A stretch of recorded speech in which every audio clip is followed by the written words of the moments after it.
Mengapa dalam surat Al-Fatihah terdapat permintaan untuk selalu ditunjukkan jalan yang lurus, dan surat Al-Fatihah ini dibaca minimal 5 kali sehari saat sedang melaksanakan sholat wajib? Pertanyaan seperti ini justru muncul dari kalangan non-muslim, bukan dari diri muslim itu sendiri. Tetapi banyak juga mungkin orang muslim yang tidak mengetahuinya. Dan rupanya hal ini bisa digunakan untuk memurtadkan seorang muslim. Sangat disayangkan sekali. Jangan sampai hal itu terjadi.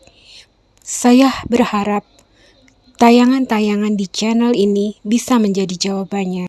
Jika saudara ada kenalan atau mengetahui seseorang yang akan murtad, maka ajaklah untuk melihat isi dari channel ini dulu sebagai pertimbangan. Jangan sampai mengambil keputusan yang salah, lalu menyesal seumur hidup.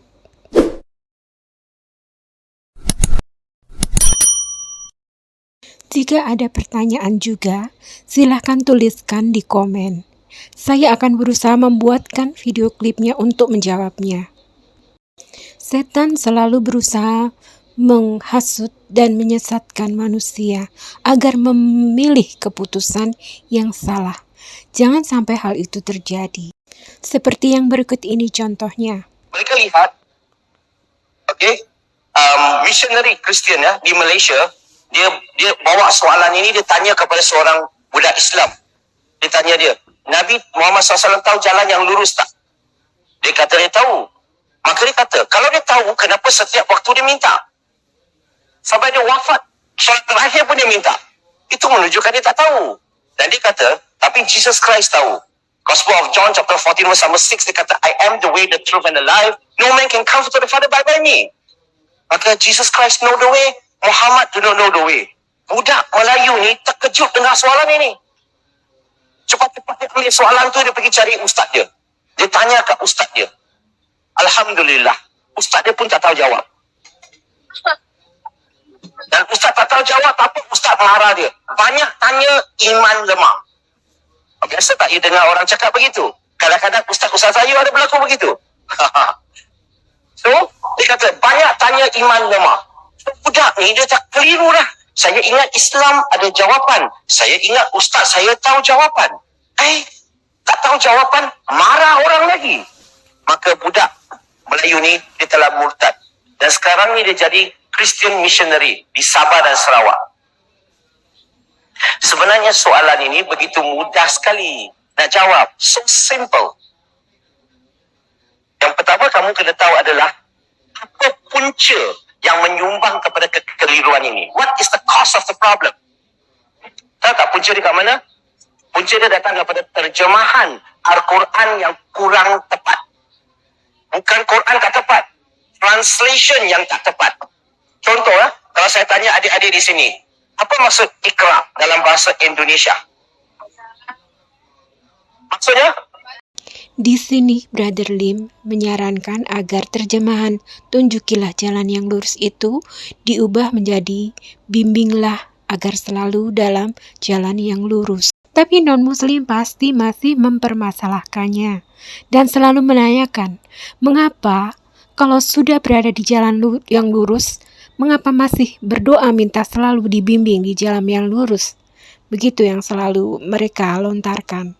Dan saya berharap kepada para penceramah untuk berhati-hati menyampaikan tentang subhat-subhat yang dilontarkan oleh non-muslim untuk memurtadkan muslim. Harap segera memberikan jawabannya segera begitu suatu soalan subhat itu dilontarkan. Jangan dulu membahas subhat-subhat lain sebelum memberikan jawabannya.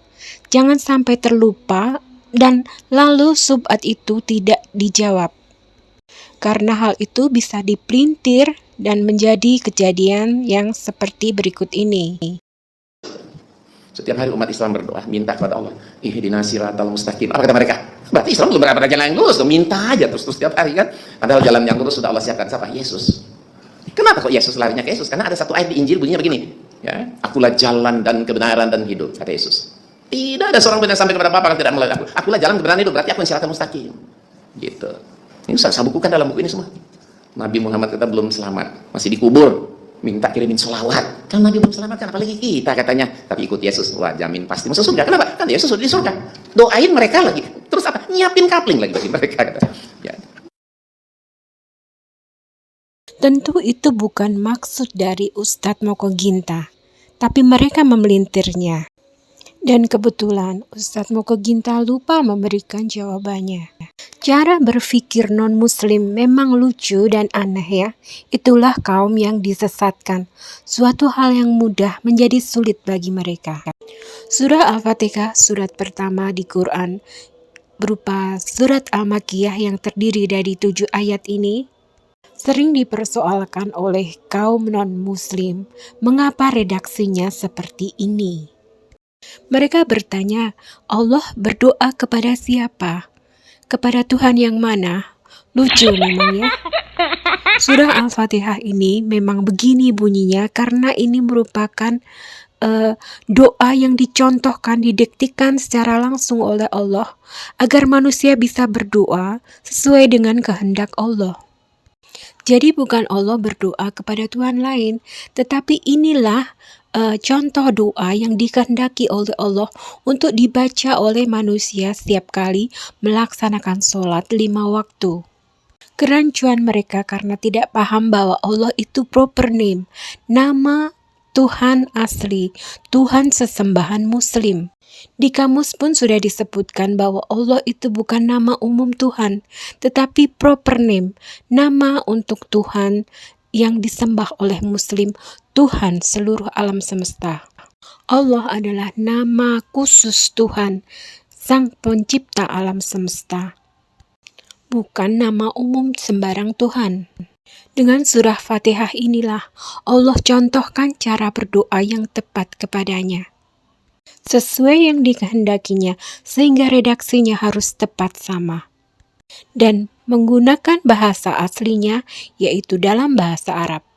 Jadi inilah redaksi kalimat yang dikehendaki oleh Allah untuk diucapkan manusia saat melaksanakan sholat. Jadi total ada 7 kalimat. Di ayat pertama, dengan menyebut nama Allah yang Maha Pengasih lagi Maha Penyayang. Kemudian di ayat 2, segala puji bagi Allah Tuhan seluruh alam. Dan di ayat ketiga, yang Maha Pengasih dan Maha Penyayang. Dan di ayat keempat, pemilik hari pembalasan. Kemudian di ayat 5, hanya kepada Engkaulah kami menyembah dan hanya kepada Engkaulah kami mohon pertolongan. Non-muslim kafir seringkali tidak faham dan bertanya, kepada siapa Allah menyembah dan meminta pertolongan?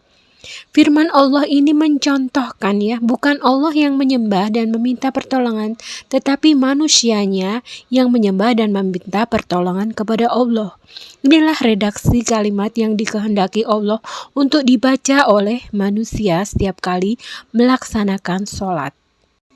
Lalu juga ayat yang sering kali kurang dimengerti dan disalah tafsirkan adalah pada ayat ke-6, tunjukilah kami jalan yang lurus. Lalu berikutnya di ayat ke-7, yaitu jalan orang-orang yang telah Engkau beri nikmat kepadanya, bukan jalan mereka yang Engkau murkai, dan bukan pula jalan mereka yang sesat. Pertama harus dipahami dulu ya, apakah jalan lurus itu? Jalan lurus itu adalah ajaran Islam yang dibawa oleh para nabi, sejak Nabi Adam hingga Nabi terakhir Nabi Muhammad, termasuk juga Nabi Ibrahim dan Nabi Isa alaihi salam. Jalan lurus itu bukan orang, bukan nabinya, apalagi Tuhan, bukan. Jalan lurus itu adalah ajaran agama Islam. Jadi, Siratul Mustaqim itu adalah ajaran agama Islam. Lalu mengapa Muslim selalu meminta petunjuk agar diberi jalan yang lurus setiap saat? Hal ini karena manusia itu masih hidup dan tidak tahu akhir kehidupannya nanti, mati sebagai Muslim atau mati sebagai non-Muslim. Jika mati sebagai Muslim maka masuk surga, tapi jika mati sebagai non-Muslim maka masuk neraka. Itulah pentingnya berdoa agar selalu diberi petunjuk jalan yang lurus. memohon agar dimatikan dalam keadaan tetap sebagai muslim, bukan murtad lalu menjadi kafir, sehingga pada ujung akhir hidup akhirnya masuk ke neraka. Tapi tetap terjaga, mati sebagai muslim sehingga bisa masuk ke surga, karena rahmat Allah hanya diberikan kepada manusia yang mati sebagai muslim. Dan syarat untuk masuk ke surga adalah mendapat rahmat dari Allah. Sedangkan amal dan dosa bagi muslim hanya untuk menentukan cepat atau lambatnya menuju ke surga dan harus mampir ke neraka dulu atau tidak. Selama manusia masih hidup, ia masih bisa berubah-ubah, masih bisa tetap sebagai muslim atau justru murtad di akhir hidupnya. Inilah pentingnya membaca surat Al-Fatihah itu, yakni agar selalu ditunjuki jalan yang lurus mati sebagai muslim, sehingga bisa masuk surga, meski keimanan Islamnya hanya seberat biji atom.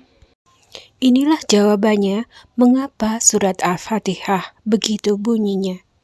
Sedangkan mengenai solawat, ini adalah keunikan dari bahasa Arab. Kata solawat tak pernah bisa diterjemahkan secara langsung karena konteksnya atau pemaknaannya sangat tergantung pada subjek kalimatnya. Manusia bersolawat kepada Nabi sebagai bentuk ucapan terima kasih telah ditunjukkan jalan yang benar menuju ke surga. Saat bertemu pun, Muslim selalu saling mendoakan dengan ucapan Assalamualaikum yang merupakan bentuk doa. Kebiasaan sesama Muslim saling doa mendoakan. Tanpa doa salawat Muslim kepada Nabi pun, Nabi sudah Allah pastikan dan tetapkan sebagai yang pertama masuk ke surga. Ibarat gelas yang penuh dengan air, jika ada tumpahan air, maka tumpahan itu akan meluber, sehingga berkah dari salawat itu kembali kepada yang mendoakan. Jadi tak hanya berupa syafaat saat berada di akhirat, tapi juga berkah dalam kehidupan nyata di dunia, seperti mudahnya mendapat pekerjaan, mudahnya mencari uang, mudahnya mendapat jodoh, dan lain sebagainya. Sedangkan jika Allah yang bersolawat, maka itu berupa pujian, ridho dan rahmat Allah kepada Nabi. Pembahasan mengenai topik lain secara lebih rinci bisa dilihat di bagian deskripsi pada klip video yang lain. Wassalamualaikum warahmatullahi wabarakatuh.